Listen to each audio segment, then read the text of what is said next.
दोस्तों, मैं विपिन कुमार आपका अपने YouTube channel web study point में आपका हार्दिक स्वागत करता हूं। तो बच्चों, आज हम आपको रेशो एंड प्रपोर्शन का जो हमारा लेक्चर होगा, आज हम नेक्स्ट लेक्चर पढ़ाएंगे। अब तक हमने 2 लेक्चर आपको करा दिए हैं। हमारी 2 क्लास हो चुकी है अनुपात और समानुपात की। तो आज हम नए कंसेप्ट की ओर बढ़ेंगे, कुछ नए क्वेश्चन करेंगे। आगे बढ़ने से पहले आप इस वीडियो को लाइक करें, हमारे चैनल को सब्सक्राइब करें और वीडियो ज़्यादा से ज़्यादा शेयर करें। ठीक है दोस्तों, आगे बढ़ते हैं क्वेश्चन की ओर। तो दोस्तों, बढ़ते हैं क्वेश्चन की ओर। क्वेश्चन सबसे पहले हम बहुत ईजी क्वेश्चन से स्टार्ट कर रहे हैं। यानी क्वेश्चन नंबर 1 क्या है हमारा, स्कूल के एक थैले और जूते के दाम 7:5 के अनुपात में है। स्कूल के थैले का दाम जूते के थैले के दाम से 200 रुपये अधिक है, तो जूते का दाम ज्ञात करें। यानी कि जूते का दाम क्या होगा। ऑप्शन हमारे 200, 700, 500 और 1200। ठीक है दोस्तों, बहुत ही ईजी क्वेश्चन है, आप आराम से कर सकते हो। देखो कैसे करेंगे। जूते, देखो 2 चीज़ का, स्कूल का थैले और जूते का दाम का रेशो दिया है, यानी कि थैला और जूते। ठीक है जी, ये हमने इनका ये मान लिया। ठीक है, इनका जो रेशो है 7:5 दिया गया है। आगे का है जो स्कूल के जो थैले का दाम जूते के दाम से 200 रुपये अधिक है। अब देख लो, अगर मैं मान लूँ थैले का दाम 7 रुपये है और जूते का दाम कितना है 5 रुपये है, तो स्कूल के थैले का दाम जूतों के दाम से कितना अधिक है, 2। लेकिन क्वेश्चन में कितना अधिक है 200, यानी कि 2 यूनिट किसके बराबर है 200 के। तो 1 यूनिट किसके बराबर आ जाओगे, यानी ये इसका कितने गुना है 100 गुना। ठीक है दोस्तों, तो हमसे क्या पूछा है, तो जूते का दाम है कितना 5, मल्टीप्लाई कितने की, ये भी 100 गुना हो जाएगा, यानी कितना हो गया 500। ठीक है जी, 500 रुपीज़, यही हमारा क्या हो जाएगा आंसर। बहुत ईजी सा क्वेश्चन था, आप कर सकते थे इजीली, सिंपल क्वेश्चन था। आगे बढ़ते हैं नेक्स्ट क्वेश्चन की ओर। दोस्तों, आते हैं नेक्स्ट क्वेश्चन पर। नेक्स्ट क्वेश्चन है हमारा, 2 संख्याएं 2:3 के अनुपात में हैं। यदि पहली संख्या में से 2 घटाया जाए तथा दूसरी संख्या में से 2 जोड़ दिया जाए तो उनमें 1:2 का अनुपात हो जाता है, तो संख्याओं का योग कितना होगा, ये हमें निकालना है। ठीक है जी, अच्छा क्वेश्चन है, थोड़ा देखो समझो कैसे करेंगे। 2 संख्या मान ली हमने, क्या क्या है, पहली संख्या हमने 2x मान ली और दूसरी संख्या हमने 3x मान ली। यानी कि जो संख्या मानते हैं, जब रेशो में दिए हो ना, उन्हीं को मान लेते हैं हम। तो इनमें कहा है कि पहली संख्या में से 2 घटाया जाए और दूसरी संख्या में 2 जोड़ दिया जाए तो अनुपात इतना हो जाता है। अब करो जी, जोड़ लो। यानी कि जो पहली संख्या है 2x में से यदि मैं 2 घटाता हूँ, ठीक है जी, और जो दूसरी संख्या क्या है हमारी 3x, इसमें 2 जोड़ता हूँ, तो जो हमारा रेशो हो जाता है 1/2 का हो जाता है। ठीक है दोस्तों, ये अब हमारी इक्वेशन बन गई। यहाँ से क्या करेंगे, हम x की वैल्यू निकाल लेंगे। अब x की वैल्यू कैसे निकालते हैं जी, हमने आपको सिंपल सा बताया था, यानी कि इनकी क्रॉस मल्टीप्लाई, इसकी इसके साथ और इसकी इसके साथ। जब 2 की हम इस वाले के साथ गुना कराएंगे तो 2 की इसमें भी होगी और 2 की इसमें भी, यानी कि 2 दूनी 4x और माइनस 2 दूनी 4 बराबर 1 की इस पूरे के साथ होगी, तो ऐसे कैसे, यानी कि 3x प्लस के 2। अब जो x वाले हैं उनको एक तरफ ले आओ, इधर ये प्लस का इधर आके माइनस का हो जाएगा, यानी 4x माइनस के 3x बराबर 2। ये इधर जाके क्या हो जाएगा प्लस का 4, यानी कि 4x में से 3x गए कितने, x बराबर 2 और 4 कितने 6, यानी जो x की वैल्यू आ गई कितनी आ गई 6 आ गई। अब हमें कहा उन संख्याओं का योग निकालना है। संख्या क्या है हमारी 2x और 3x, यानी कि 2x प्लस 3x, इनका योग यही तो होगा हमारा। ऐड कर दो, कितना हो गया 5x। x की वैल्यू कितनी आई है हमारी, x की वैल्यू 6, यानी गुणा 6, यानी कि 6 पंजे 30। तो उन संख्याओं का योगफल कितना हो जाएगा हमारा 30 हो जाएगा। ठीक है दोस्तों, सिंपल सा क्वेश्चन था, आराम से ऐसे कर सकते थे। यानी ऑप्शन कौन सा ठीक है, ऑप्शन पहला बिल्कुल ठीक आंसर होगा। अब आते हैं नेक्स्ट क्वेश्चन की ओर। तो दोस्तों, नेक्स्ट क्वेश्चन है हमारा, ए व बी की आय का अनुपात 3:4 है। दोनों के व्यय का अनुपात 2:3 है और प्रत्येक 200 रुपये बचाता है। ए व बी की आय का मान ज्ञात करना है। इस तरीके क्वेश्चन हमने आपको परसेंटेज में भी कराए थे। ठीक है, आप यहाँ भी समझ लो कैसे करेंगे। मैंने आपको बताया था आय बराबर क्या होता है हमारा, आय बराबर होता है हमारा खर्च प्लस इनकम, यानी खर्च प्लस जो हमारी सेविंग होती है यानी कि बचत। ठीक है दोस्तों, यानी कि ये फॉर्मूला आपको अच्छे से याद होना चाहिए। अब देखो हम कैसे करेंगे। दिया है ए और बी की आय का अनुपात, यानी कि जो ए और बी इसकी जो इनकी इनकम का रेशो कितना दिया है, 3:4 दिया है। उसके बाद जो इनके व्यय यानी कि एक्सपेंड कितना, इनके एक्सपेंडिचर का रेशो कितना है हमारा 2:3 है। और प्रत्येक 200 रुपये बचाता है, यानी सेविंग कितने की करता है 200 रुपये की। अब देखो इनकम इनकी, यानी कि मान लिया ए की जो आय है वो 3 है और बी की आय कितनी होगी 4 है। ए 3 में से 2 खर्च कर देता है, कितने बचाता है 1। ठीक है दोस्तों, और इसी प्रकार बी की जो आय कितनी है 4 है और 4 में से 3 बचाता है, तो 4 में से 3 खर्च कर देता है, तो बचाता कितना है यहाँ पे भी 1। लेकिन क्वेश्चन में कह रहा कि ये जो बचत है वो कितने के बराबर है 200 के, यानी कि 1 कितने के बराबर है 200 के, यानी कि इसका 200 ही गुना हो जाएगा ये। तो हमें ए और बी की आय का अनुपात निकालना है। ए की आय कितनी मानी है हमने 3, यानी कि इनका मान ए और बी की आय का मान ए कितना बना है 3, और ये कितने गुना है 300 गुना, तो कितना हो जाएगा 600। इसी प्रकार बी की इनकम कितनी है 4, ठीक है जी, और ये भी इसका कितना गुना 200 गुना, तो ये कितना हो जाएगा हमारा 800। तो यही हमारा ए और बी की आय का मान आ जाएगा, यही हमारा आंसर हो जाएगा। ठीक है दोस्तों, तो यही सिंपल हमारा फॉर्मूला था, इसी बेस पे हमने ये कर दिया। बढ़ते हैं नेक्स्ट क्वेश्चन की ओर। तो दोस्तों जो नेक्स्ट क्वेश्चन है हमारा, ए व बी की आय का अनुपात 3:2 है और उनके व्यय का अनुपात 4:3 है और उनकी बचत क्रम से 2000 और 1000 है। तो क्रम से ए व बी की आय क्या होगी। इसी प्रकार का क्वेश्चन हमने इससे पहले कराया है, ये भी उसी कंसेप्ट पे होगा। अब देखो कैसे करेंगे। दिया है ए और बी की आय का अनुपात, मान लिया हमने ए की जो आय है 3x है और बी की आय हमने मान ली 2x है। ठीक है जी। उसके बाद जो उनका व्यय का जो रेशो दिया है हमें 4:3 है, यानी अगर मैं ऐसे करता हूँ ए और जो बी की जो इनकम है वो है हमारी 3:2, उनके जो व्यय यानी कि एक्सपेंडिचर का जो रेशो 4:3 है, तो उनकी बचत क्रम से 2000 और 1000 है।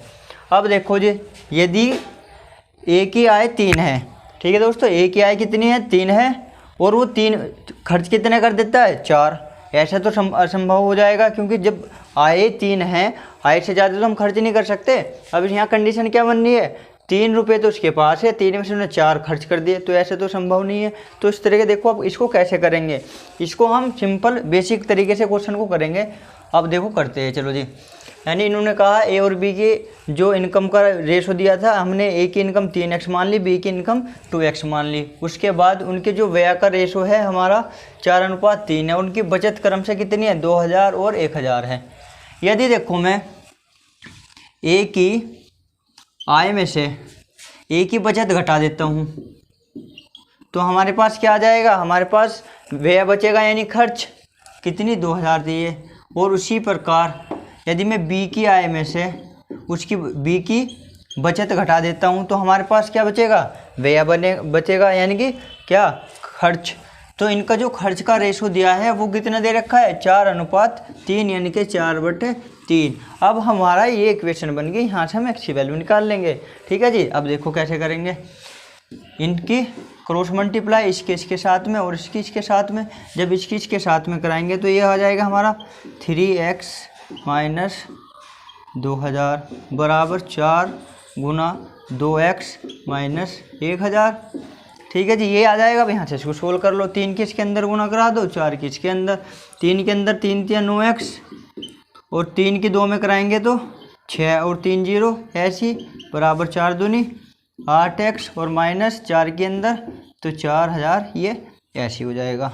अब जो x वाले उनको एक तरफ ले आओ, इधर ये 8x आके माइनस का हो जाएगा, 9x में से 8x गए तो x बचेगा, इधर जाके प्लस का, यानी कि 6000 में से 4000 गए तो कितने बचेंगे 2000, यानी कि x की वैल्यू यहाँ पे कितनी आ गई 2000 आ गई। अब हमें निकालना क्या था, हमें निकालना है ए और बी की आय, यानी कि ए की आय कितनी मानी थी हमने 3x, बी की आय कितनी मानी थी 2x।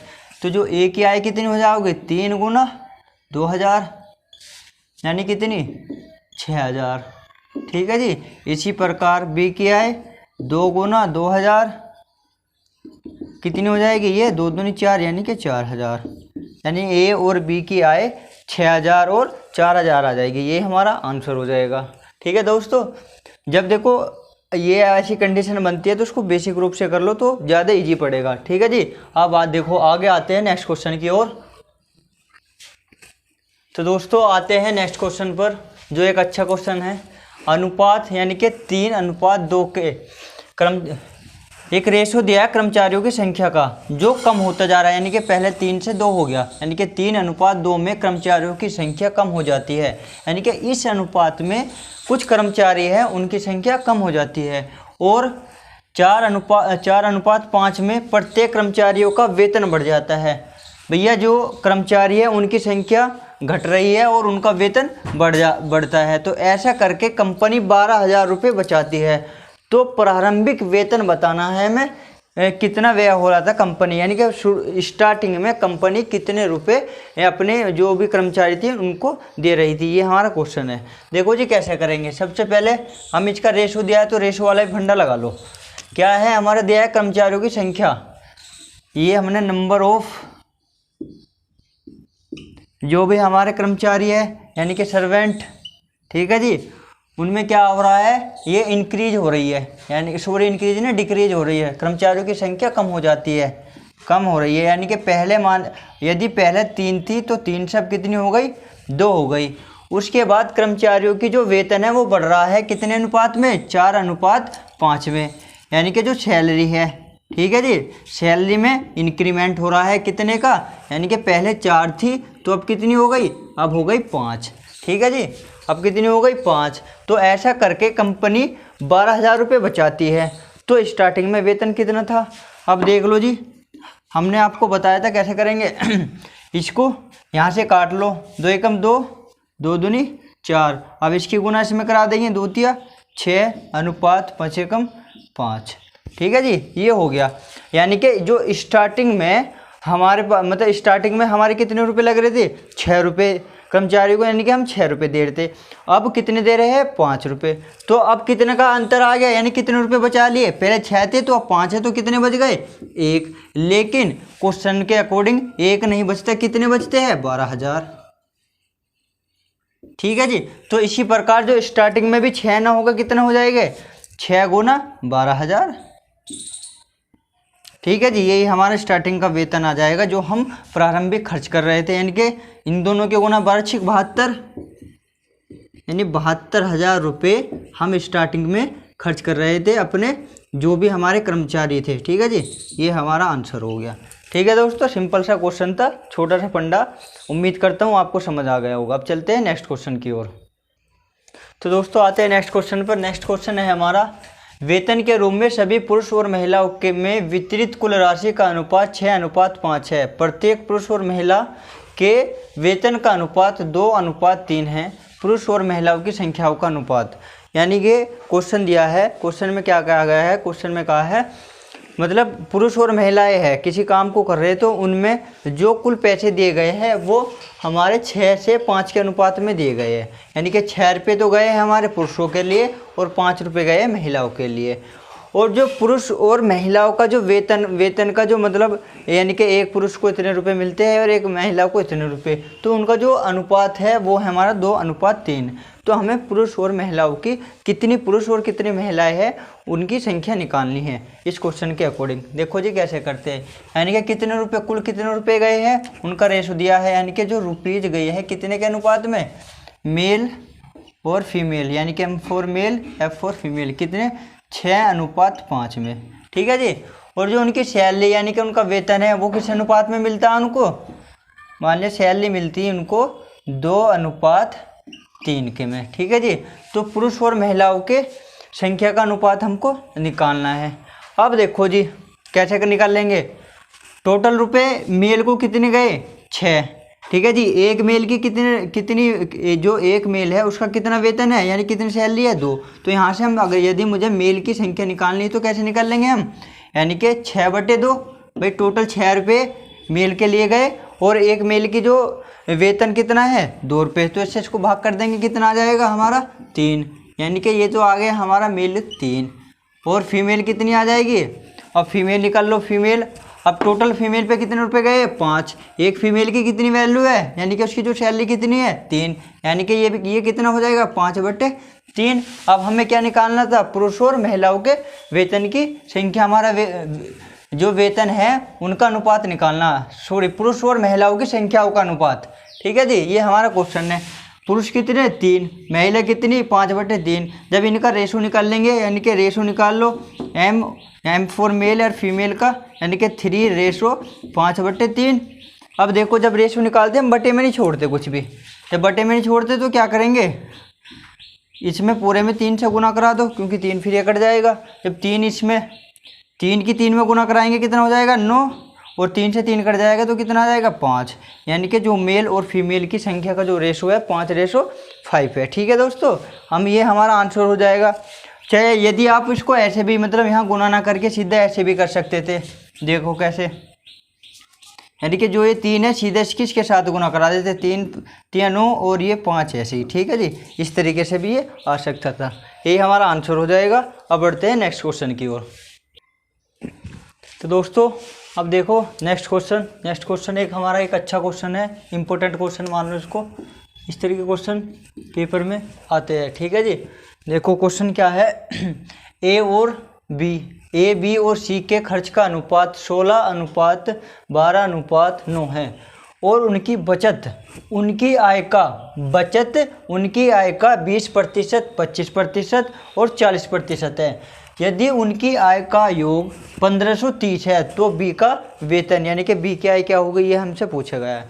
करते जी, कैसे करेंगे, आओ समझो, यहाँ पर ध्यान से देखो कैसे क्या हमने ए और बी के खर्च का अनुपात दिया है। यहाँ ये हो गया हमारा खर्च, A/B/C 16:12:9 ये क्वेश्चन में दिया है। आगे कहा है जो उनकी आय का 20%, यानी कि ए की आय का 20%, बी की आय का 25% और सी की आय का 40% है। यदि उनका आय का योग 1530 है तो बी का वेतन खोजे। देखो जी, अब 20% कितना होता है हमारा 1/5। मान लिया यदि मैं ए की कुल आय 5 मानता हूँ, ठीक है जी, ए की कुल आय कितनी मानता हूँ 5, और 5 में से वो क्या करता है 1 बचाता है, क्योंकि बचत की आय का तो जो है कहा है उनकी आय का 20% है। यदि ए की कुल आय 5 है, ठीक है दोस्तों, ए की कुल आय कितनी 5 है, 5 में से वो 1 बचा लेता है तो खर्च कितने करता होगा, सिंपल सी बात है, जब 5 कुल है 5 में से 1 बचा लिया तो खर्च कितने किए 4। लेकिन क्वेश्चन में 4 नहीं कर रहा, क्वेश्चन में कितने किए हैं 16, यानी इसका कितने टाइम 4 गुना। ठीक है, तो इसी प्रकार जो ए की आय भी कितनी हो जाएगी 4 गुना, तो यानी ए की 4 पंजे 20, जो ए की आय आएगी वो कितनी आ जाएगी हमारी 20 अनुपात। इसी प्रकार फिर बी पे चले, बी कितना है 25%, बी है हमारा 25%, यानी 1/4। ठीक है जी, यदि बी की कुल आय 4 है, बी की कुल आय कितनी 4 में से 1 बचा लिया तो खर्च कितने करे उसने खर्च कर दिए 3, लेकिन क्वेश्चन के अकॉर्डिंग 3 ना करके कितना गया 12, यानी इसका कितना गुना 4 गुना। तो इसी प्रकार जो बी की आय भी कितनी हो जाएगी 4 से 4 गुना, यानी कितनी 4 चौक 16। इसी प्रकार अब चलते हैं हम सी, यानी कि जो सी की कितनी है 40%। अब 40% कितना होता है हमारा 2/5, 40% होता है 2/5। अब एक चीज़ और देखो, देख लो, चाहे आप निकाल लो यहाँ से 40%, यानी इसका मतलब 40 कितना हो गया हमारा 100, 1 0 से 1 0, 2 से कटा 2 बार, 2 से कटा 5 बार, यानी कि ये हमारा 5 है। ठीक है जी, 2/5, यानी कि 40% कितना हो गया हमारा 2/5। अब सी की कुल आय हमने 5 मान ली और 5 में से वो 2 बचा लेता है तो खर्च कितने करता है हमारा 3, लेकिन क्वेश्चन के अकॉर्डिंग 3 ना करके कितना कर रहा है 9, यानी कि 3 का कितने गुना 3 गुना, तो आय भी कितनी हो जाएगी 3 गुना, यानी 3 पंजे 15। ठीक है जी, कितनी हो गई 3 पंजे 15, यानी कि ए की आय 20, बी की आय 16 और सी की आय 15। यानी कि इस रेशो में उनकी आय का अनुपात आ गया हमारा। तो टोटल आय हो कितनी गई भाई 15, 16, 31, 31 और 20, 51। लेकिन क्वेश्चन में कहा है जो उनकी आय का योग कितना है 1530। 1530। अब ये इसका कितना गुना है, यानी देख लो 51 तिया कितने होते हैं 153, यानी कि ये हो गया इसका 30 गुना। इसी प्रकार हमसे पूछा क्या है, हमसे पूछा बी का वेतन कितना होगा। तो बी का वेतन है कितना 16, यानी कि ये भी 16 का कितना गुना 30 गुना। यानी जो बी की आय कितनी आ जाएगी 16 गुना 30, यानी कि 16 × 3 = 48। ठीक है जी, 16 × 3 = 48 और 1 0 ये, यानी कि ये बी की आय होगी। ये क्या हो जाएगा हमारा आंसर। ठीक है दोस्तों, उम्मीद करता हूँ आपको ये अच्छे से समझ आ गया होगा। अच्छा क्वेश्चन है, इसका स्क्रीनशॉट ले लो। ठीक है जी, और आगे बढ़ते हैं। इसी तरीका का एक क्वेश्चन हम आपको और आगे बढ़ाते हैं। तो दोस्तों आते हैं नेक्स्ट क्वेश्चन पर। नेक्स्ट क्वेश्चन भी हमारा इसी कंसेप्ट पे होगा, यानी कि ए बी और सी के खर्च का अनुपात क्रम से 15:20:18 है और उनकी बचत उनकी आय का 25%, 16 से ही 2/3% और 14 से ही 2/7% है। यदि उनकी आय का योग 13,000 है तो सी का वेतन खोजे, यानी कि सी का मान निकालना है हमको। ठीक है दोस्तों, हमको सी का मान निकालना है। देखो जी कैसे करेंगे, पहले जैसे क्वेश्चन है कर लेंगे आराम से। अब तो आप इजीली कर सकते हो, करो। यानी जो उनके खर्च का जो रेशो दिया है, खर्च का रेशो यानी ए बी और सी के खर्च का रेशो दिया है 15:20:18। ठीक है जी, उनकी जो बचत है उनकी आय का, यानी ए 25%, ए के लिए गए जब हम 25% का मतलब 1/4। अब कुल आय मान ली हमने ए की कितनी है 4, 4 में से 1 बचा लिया तो खर्च कितना किया उसने 3, 3 ये किसका कितना गुना है 5 गुना। तो आय भी कितनी हो जाएगी 5 गुने, यानी जो ए की आय 5 चौक 20 हो जाएगी। इसी प्रकार चलते हैं बी के पास। बी कितना है हमारा 16 से ही 2/3%, 16 से ही 2/3% कितना होता है 1/6। अब बी की कुल आय हमने कितनी मान ली 6, 6 में से 1 बचा लिए तो खर्च कितने करे 5, खर्च कर दिए उनने 5। लेकिन क्वेश्चन में कितने खर्च कर रहा है 20, यानी इसका कितने गुना 4 गुना। तो आय भी कितनी हो जाएगी 4 गुना, यानी कितना 6 चौक 24। इसी प्रकार चलते हैं हम सी के। जो सी कितना है 14 से ही 2/7%, इसका मतलब कितना होता है 1/7। अब सी की कुल आय मान ली हमने कितनी है 7, 7 में से 1 उसने क्या कर दिया बचा लिया और खर्च कितने करे, खर्च कितने कर देगा 6। अब क्वेश्चन के अकॉर्डिंग 6 नहीं कर रहा, कर कितना रहा 18, यानी इसका कितना गुना 3 गुना। तो इसी प्रकार जो सी की भी आय हो जाएगी 3 गुनी, यानी कितनी 7 या 21, यानी कि ए बी और सी की आय का अनुपात कितना है 20:24:21। अब क्वेश्चन में दिया है यदि उनकी आय का योग 13,000 है। अब इनकी आय का योग निकाल लो कितना, 1 और 4 5, 2 और 2 और 2 6, यानी कि 65 हो गया। लेकिन क्वेश्चन में कितने के बराबर है 65, 13,000 के। ठीक है जी, और 65 दूनी कितने होते हैं 65 दूनी 130, यानी कि कितना गुना 200 गुना हो गया। अब हमसे पूछा क्या है सी का वेतन, यानी सी का वेतन है कितना 21, लेकिन जो क्वेश्चन में कितना गुना है 200, तो ये भी कितने टाइम हो जाएगा 200 टाइम, यानी कि इनकी मल्टीप्लाई करा लो 2 0 ऐसी 2 एकम 2 और 2 दूनी 4, यानी 21 दूनी 4200। यहाँ पे जो सी का वेतन कितना आ गया हमारा 4200, यही हमारा क्या हो जाएगा आंसर। अब अच्छे से देख लो आप, मैंने 2 क्वेश्चन इस तरीके करा दिए हैं, आप इनकी प्रैक्टिस करना। अच्छा क्वेश्चन है, इस कंसेप्ट पे क्वेश्चन काफ़ी बार पूछे गए हैं। ठीक है दोस्तों, आगे बढ़ते हैं नेक्स्ट क्वेश्चन की ओर। तो दोस्तों आते हैं नेक्स्ट क्वेश्चन पर। ये भी एक बहुत अच्छा क्वेश्चन है। देखो क्वेश्चन है सोने की कीमत उसके भार के वर्ग के समानुपाती है। जो सोना है जो उसकी कीमत है, जितना भी उसका वेट है उसके वर्ग के समानुपाती है। एक व्यक्ति सोने के भार को 3:2:1 के अनुपात में बांटकर बेचता है और इसमें उसे कुल 4620 रुपये की हानि होती है।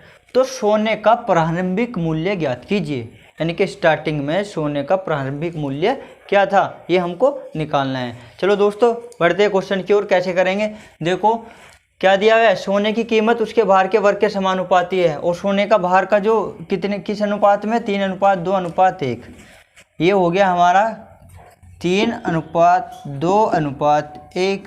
ठीक है जी, इतने के अनुपात पे बांट कर बेचता है। अब देखो यहाँ पर टोटल ये कितना है हमारा 3 और 2 5 और 1 6, टोटल इसका मान कितना है 6।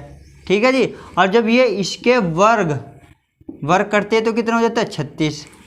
ठीक है जी, इसका वर्ग कितना है 36। जब इनके ये तो इसका टोटल का वर्ग हो गया, अब इनका जो स्क्वायर करते हैं जब, यानी कि 3 का स्क्वायर कितना 9, 2 का स्क्वायर 4 और 1 का स्क्वायर 1। अब टोटल कितना आता है हमारा, अब टोटल आ जाएगा हमारा 9 और 1 10 और 4 14। ठीक है जी, अब यानी पहले तो वो 36, यदि वो इस अनुपात में बांट कर ना बेचता तो कितने रुपए में बेचता 36 में, लेकिन जब वो इस अनुपात में बांट कर उनका स्क्वायर करके बेचता है तो कितना बेच पा रहा है कुल 14 रुपये में। तो कितने रुपए की हानि हो गई, अब देख लो इसमें से इसको घटा देंगे तो कितने की 36 में 14 का कितने बच गए 22, यानी कि 22 रुपये की उसको हानि हो रही है। लेकिन क्वेश्चन में 22 जो यूनिट है वो किसके बराबर दी है, इन्होंने 4620 रुपये की हानि, यानी कि ये हमारी 4620 रुपये के हानि के बराबर है। यानी कि यहाँ से हम 1 यूनिट की वैल्यू निकाल लेंगे, या ये इसका कितने गुना है ऐसे निकाल लो। अब देखो 22 दूनी 44, अब 2 बच गए, 22 एकम 22 और 1 0 ऐसे, यानी कि इसका कितना गुना आ गया 210 गुना।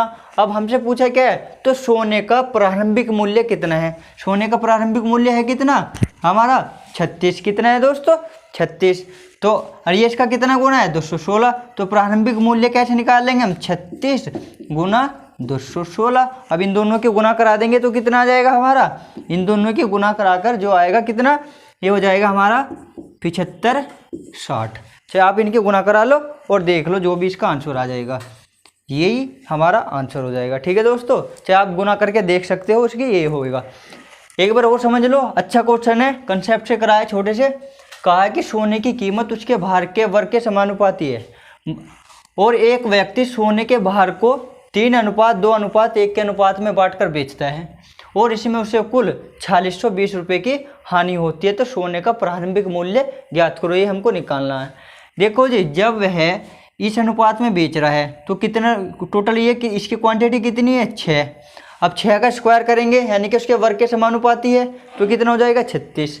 और जब इन संख्याओं के वर्ग के मतलब इन संख्या का वर्ग करके वो बेचता है, यानी कि 3 का वर्ग कितना 9, 2 का वर्ग कितना 4, 1 का वर्ग 1, तो टोटल कितना हो गया 14।